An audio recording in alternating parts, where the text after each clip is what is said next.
In India, election is not just a political event, it is a festival. Just after voting concludes, the news channels start predicting results before the counting even begins. But how news channels do that? Well, that's where exit poll comes in. Exit polls are the surveys conducted right after the voters leave the polling booth. They try to estimate who people actually voted for. In India, exit polls play an important role. They give us an early glimpse of public mood, whether the government is coming back or change is on the way.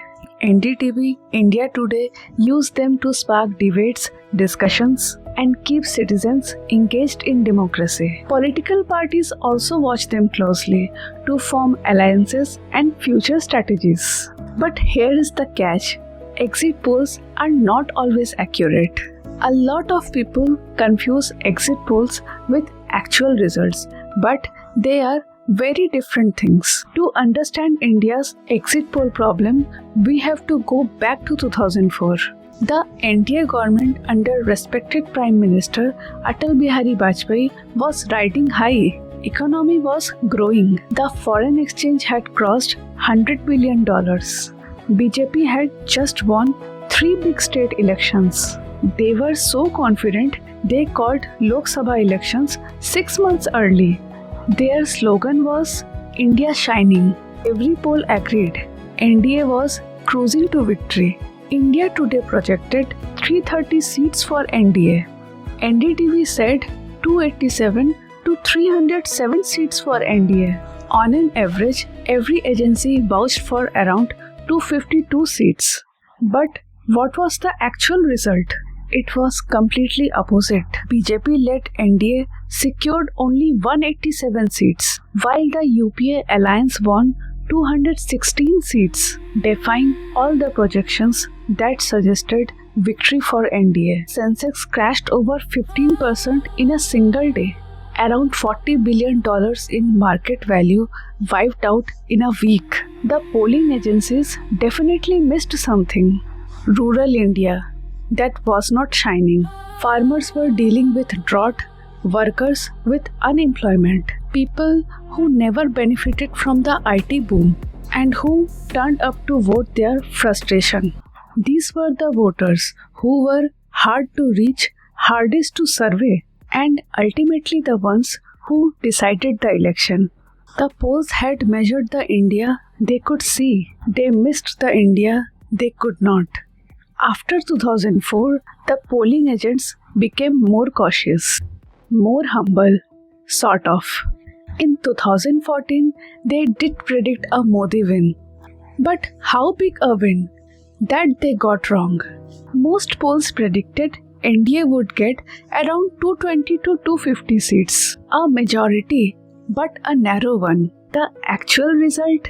BJP alone won 282 seats, first single party majority in 30 years. The Modi wave was real. The polls could not predict how big it was. 2019 was repeat. Exit polls again got the right directions, but underestimated the margin. BJP surged to 303 seats, way beyond most projections. However, in 2024, exit polls again failed. Every major polling agency said, "Ab ki baar 400 par" for BJP-led NDA. The market went crazy. The sensex hit record high, but on June 4th, BJP ended up with 240 seats, below majority. For the first time in the decade, the government needed a coalition partner. It was the 2004 shock all over again. The Sensex crashed over 6,000 points. Millions of dollars in market value gone in hours. SEBI was prompted to examine whether the exit poll numbers had been used to manipulate the financial markets. So, here is the irony of Indian exit polls. In 2004, overconfident about the incumbent but completely wrong. In 2014 and 19, correctly called the winner but underestimated the scale. And in 2024, overconfident about the incumbent again. And it's not just the national elections. State elections have their own Hall of Fame. Bihar 2015, all polls said BJP had the edge or it would be a close fight. But the actual result? Mahagathbandhan won. BJP and allies got roughly 58 seats. Exit polls had projected them 150, a miss of 100 seats. Chhattisgarh and Madhya Pradesh 2023. Exit polls favored Congress in both states. But in reality, BJP won both comfortably. Haryana 2024. Again, the polls predicted Congress win, but BJP won. At some point, you have to ask, is it a methodology problem or something deeper? Why is India so hard to poll? The first reason is the voters do not always tell the truth to the polling agencies. In India, where caste identity, community pressure, and social dynamics run deep, many voters keep their real choice private. If someone is voting against their community's preference, they are not going to tell. Second reason is rural India is hard to reach. Surveying voters in cities is relatively easy. Surveying in small towns, villages, or remote constituencies where elections are often actually decided is expensive, logistically brutal, and frequently underrepresented in the final sample. Third reason is coalition arithmetic is unpredictable. In an alliance, party A and B agree to support each other under assumption that their individual votes will add up. But in reality, if party A's supporter do not like party B, they may stay at home or vote to a third party. The alliance loses seats that mathematically they should have won.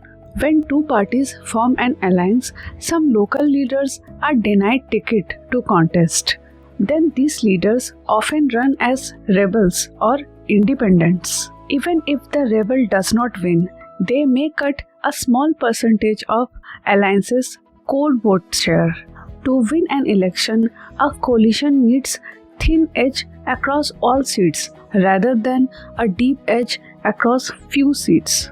If we add all these reasons together, we will begin to understand why Indian votes cannot be predicted by exit polls. The Election Commission of India has already banned the publication of exit polls until all phases of voting are completed. Early exit poll results may influence later phase voters. We as citizens enjoy watching exit polls until the final result comes. It's fine, there is no harm in that. But we must understand that exit polls are just snapshots, not the full picture. And we must avoid doing investments in financial markets based on these predictions. If you agree, kindly comment below and like this video and subscribe to this channel for more videos like this. Thank you.